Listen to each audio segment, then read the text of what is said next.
Hi guys, I am back again. Hopefully I will be back a lot more now that my mum's bought me a setup thing to help me with putting my phone on a stand. And I've also got given this loom, and I got a few balls of this. As you can tell, I've already started. So what we're going to do is we're going to have a go at carrying on with this hand knitted, well, supposed to be look like hand knitted, but we've used these little wooden little roundy things, whatever they're called, pegs, to try and do the hand knitting this time, because when I done the hand knitting blanket, it didn't turn out too good at the ends.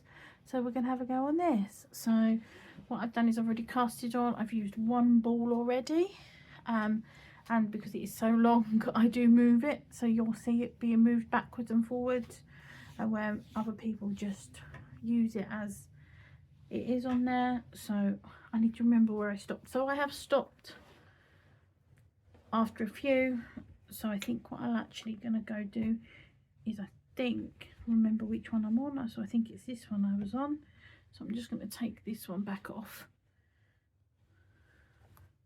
Oh, my pegs keep falling out. I have to glue that one back in. So I've got enough strand, so I go from that way along because I'm left-handed, and then I will go that way back again. So I have this bit of wool there. I'm just going to have enough to hopefully sew up both ends when it's done. I might have to borrow my mum's needle and be a bit cheeky and say to her, "Oi, can I borrow your new needle that you've just bought, because I'm going to need it for my blanket, because we've both bought the same wool, so we both have the same blanket, and one of our friends bought this wool first, so we see it and we quite liked it actually, and we thought, oh, go on then, let's have a go." So instead of doing crocheting with it, which she was going to do, she's now having a go at hand knitting it, and then that got the idea of me and my mum having a go, and I tried hand knitting myself, and it was really hard to do. So we've now decided to use a loom, which is easier. So what we do is we've got the wool, so I've tied a knot in it, as you can see there. So what we do is we get to the next peg, which is this one. We just lift it off. Wait, this is what I do, so it's easier for me because I'm left hand. And then I literally, bloody peg, if it wouldn't come back out all the time, literally just poke the wool through, and I've got that bit of a knot, so we can just kind of have enough so you can get it back on like that. So then we just ignore those two strands which are there, we just kind of keep them to the side. We make sure we carry on with this one. So again, I lift this up, I put that in and through, and then I will put the first one that we've just made back on. So bring it back here. As you can see, what I'll do is I'll come closer so you can see the next one. So I lift the peg up, so here is the stitch that we had here. I just get the wool that's behind, and I just poke it through the hole, and it goes like that, and it'll go peekaboo and go back on. It is really simple once you get the hang of it. So again, lift it off. Oh, nearly lost. Poke it through. It can be a bit fiddly. Lift it through and up as it goes peekaboo and goes back on. Again, so you have to make sure that the yarn, even though it's here at the front, always make sure that you push it back to the back, and then poke that through there again. I think I said I had 31 stitches when I got asked how many were on there. I think there's 31, so I've left one off the end of this one. I do apologise, you did fall out of the thing that I have you in to record. You did fall out and whack me in the face, so that was quite interesting of a stop of a video, so I do apologise. As I was, where was I? So I was there, so I think that one, so you know, if you're not sure which one, you just lift up the one you think it could be and you just put it back through. So then again, what we'll do is we'll do the same the next one. So we lift up, always make sure you make it loose enough, not too loose, because you'll end up seeing the gaps and the holes in the blanket and everything, but just have enough loop that you can loop it on and off quite easily like that. So just grab hold of the wall and just poke it through. See where mine now, I've just made that loose for the video, so if you think it's loose, I would just always undo it a bit, make sure you've made it tight enough, and then just put it on.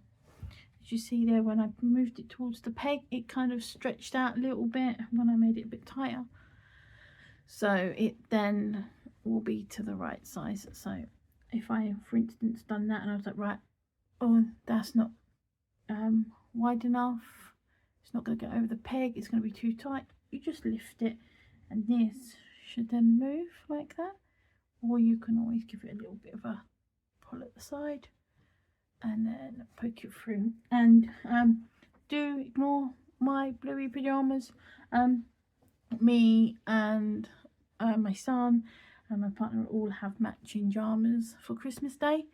So we all have spent Boxing Day in our pyjamas and we're all matching, and I quite enjoy wearing them actually. They're quite thin and quite comfortable. They were from Tesco's, so I do enjoy it. And my mum did also say, because she's doing hers as well, she's doing the same blanket, she's done hers. So mine's not turning out quite the same because she's left-handed and I'm right-handed, but she said to me that when she puts hers back on, what she does is she just turns it, so my stitch is there, the end of it's here, so you need to go back, so you're back at this peg here to go back that way. So she told me what she does is she turns it, so as I said, like that, turn it, put it back on, and then your stitch is all ready for you to use. So you won't really see these ones, like as you can see, it's not the nicest, but these are the ones that most people will see. It's up to you what you do with the sides, but I'm just going to keep going as I'm doing. So just put that through. That one is a little bit tight, which is not a big deal, and then you just plonk it back over like that. So the wool is at the top here of the peg. You can see there is the yarn that we were using, here's the yarn that we're on. Just pick it up and poke it through. What I'm going to do is I'm going to do a couple of maybe rows of that until I get to the end, and then keep going so you can all see what I'm doing, and then when I get to the end I will come back and talk to you about what I'm doing at the end. Again, the other side, you just got to keep pulling it up.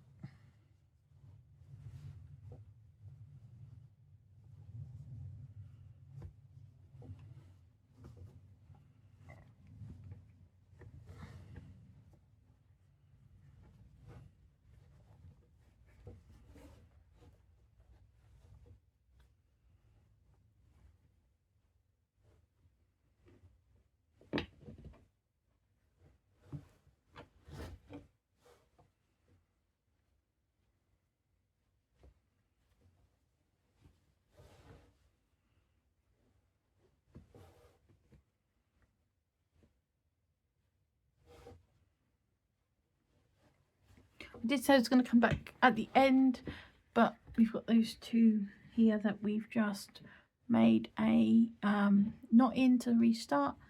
So literally they have just been hidden because we've just gone over like we have with all the rest of them. We just leave them out.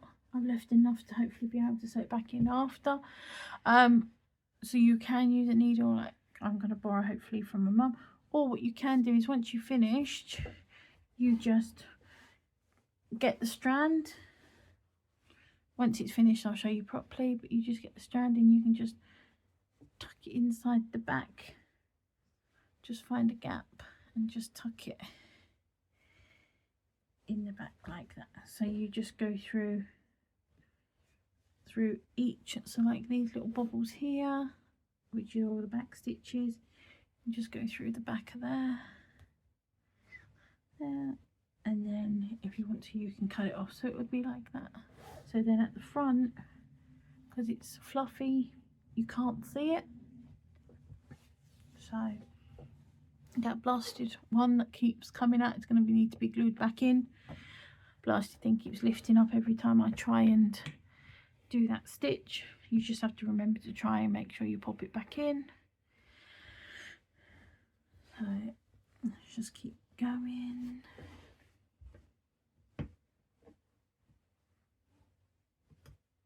For the first couple of times that you do it, because it's like not really many times that I've done this, like you may have some stitches that are a little bit tighter than others, but as long as you can get them off the hook, then it should hopefully be fine. So just have to make sure that it's the chunky yarn. I do have a yarn that's not so chunky, which I tried to put on here. It didn't work, it just looked really weird, so I'm using that for something else, which I'll also maybe do a little bit of videoing on, and finish off my dress that I was making for Christmas store for next year. But I've found out that a few people that I know are having babies, so it might be the case of that by the time I've done the dress, their kid may be old enough to have the dress. If it's a girl, I don't know yet, so they might even be able to get it, or they'll buy it, I don't know yet. But here is what we're going to be doing, so we're just going to keep going and we'll see how many balls. So I've got 3 that I was given as a Christmas present from my partner, oh no, 4, sorry, I was given by Christmas present by my partner, I can't count, and then my mum surprised me with 2 extras that she had. I don't know if they were her ones that she hadn't used, or if she had bought them for me as well, but it was like them 2 must have had some sort of like same brainwave, because I did tell my partner that I wanted them so long ago and I couldn't remember. So when I got them yesterday, I was very excited with a load of other balls of wool that I got in a bag, which I can do videos on if you want me to. You just let me know and I can give you a video on everything that I received on my Christmas list. And I've got a birthday coming up as well, so we'll see what I got there. I did ask, which I had forgotten, which I've just remembered, I did ask for an electric machine that goes around on my knitting machine, so I don't need to wind the handle of my knitting machine. So I think that's what my partner's bought me, so I'm hoping that is it. And then we can do some more hats and things for my stall. And then I said I wouldn't talk, and I ended up talking through all of that. I do apologise, but we're now back at the end. So this is the last stitch. So what I've done is I've left those 2 pegs at the end, which before my phone hit me in the face, I was telling you, I've left 1 peg at one end and 2 pegs on this end. So in total, I've only left 3 pegs at the end. So I think there's 1, 2, 3, 4, 5, 6, 7, 8, 10, 11, 12, 13, 14, 15, 16, 17, 18, 19, 20, 21, 22, 23, 24, 25, 26 on there. I think I had only started with 21, and I don't know how I've ended up with 26. Or yesterday I'd had too much to drink and I miscalculated, which I think might have been the problem. I think I may have had 1 glass of wine, and I think that made me not realise how many stitches I actually had on it, and I miscounted. So there is 26 on here. So I'm hoping that this will be big enough for a blanket. I do have, as I said, 6 balls, so we will just keep going. So at the end stitch here, we just take that off as usual. What I do is poke it back through there, and then make sure here is the yarn that you've just put through. So this is the bit that moves, yeah. So this end where the yarn is, grab hold of the yarn as well and just twist. So just twist it like that and put it back on.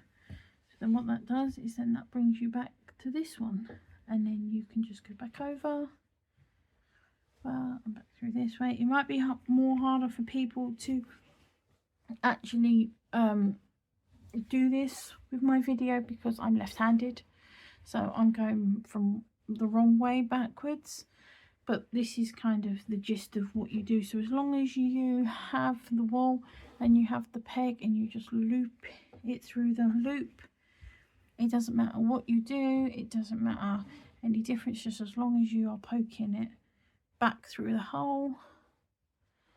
So this is exactly the same thing as hand knitting as well, but what we're doing is we're saving the stitches from falling off or being the wrong size, because they're all the same. Where when I was doing my hand knitting and I was looping through, some of the stitches would be a bit tighter or a bit looser than the others, where this is just all the same size loop. So these are all the same size holes, so it makes it look a little bit neater. But if you want to do the hand knitting and you think, actually I can do that, but I don't want to lose where I am on it, or I don't want to lose any of my stitches, just put them on here, and then you can just then put that away somewhere, and it will save you from losing all of your stitches, because one or two I would lose every now and then. And I have looked at a couple of posts on Facebook which have said that, you know, some of them may have lost a stitch themselves as well, so you don't want to end up losing too many stitches, because otherwise it's either going to be missing in the middle or you're going to end up with a blanket that's not straight.